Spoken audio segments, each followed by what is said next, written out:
discussion regarding city manager's participation, city's participation in the 750 plan. Councilman Martin. Yes.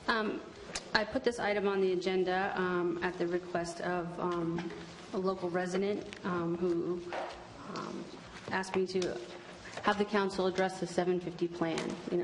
We've had a few people come before us in the past to address it, and most recently in the last few months we've had surrounding organizations such as Indian River County, St. Lucie County, and Martin County opt out of the plan.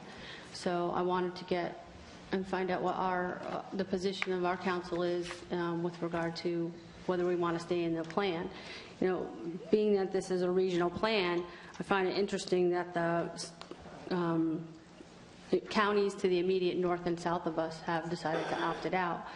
And the other part of that is I agree that we should opt out of the plan.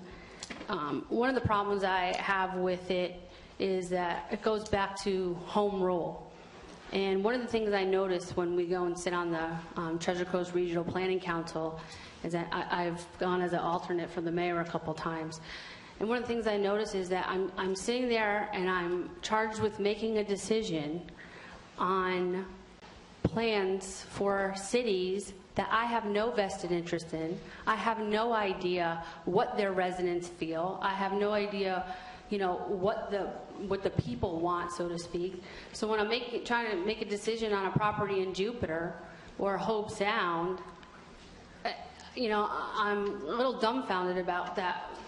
Why do I have the right to make that decision? That should be the decision of the elected officials of that body, and that's what should be happening. I mean, I think it totally takes away from home rule when we're making decisions on, in counties and cities that we have no, interest in, and we have no idea what the people of those municipalities want.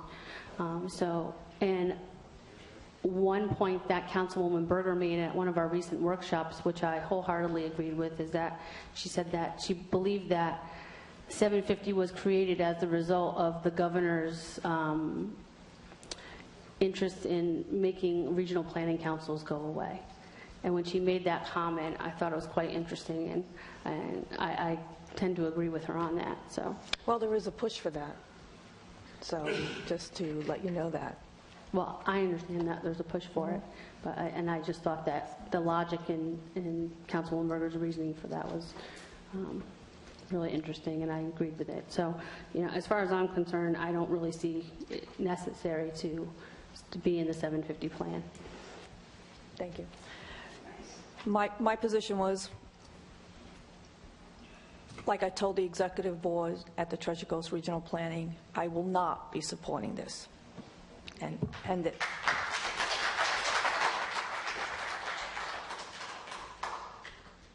Councilman Berger, did you? Okay, yes.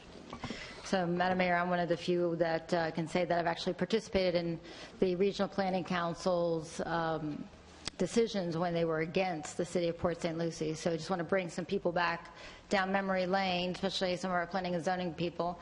In the Southwest, in the first days of the Southwest annexation approvals and dealing with all the different organizations and developers that were coming together, and the amount of work that was done at this city in order to really ensure that the proper decisions were being made for our citizens.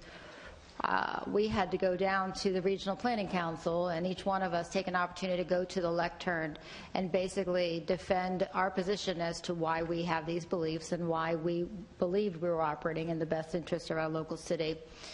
One of the biggest concerns was not that we didn't have our voice heard, but that because of our population size at the time, we were outnumbered by the Palm Beach County district that was there representing. So Palm Beach County Board of County Commissioners had more representation than we did as a city.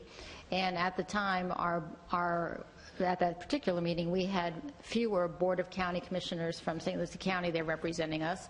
And so we had people from Boca, Palm Beach County, Pompano, and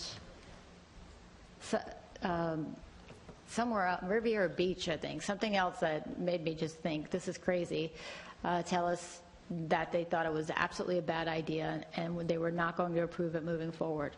So the great news was that that board was just an advisory board. But truly, as we move forward with actual regional planning councils that may have authority to say yes or no and talk about connectivity, the amount of power goes to where the amount of votes are, goes to where the amount of lobbying dollars are. So Miami has a ton of lobbying dollars. They get Tallahassee's attention. Palm Beach County has more than we do at this time. They get Tallahassee's attention. We would lose every time. And as long as St. Lucie County and Indian River County have opted out, it's kind of semantics anyway at this point for us, because, 750 was 7, 2 of them are gone.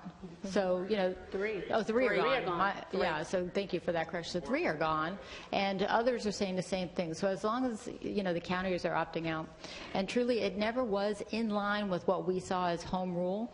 There's not a city in the Florida League of Cities that really supported this initiative in its original intent.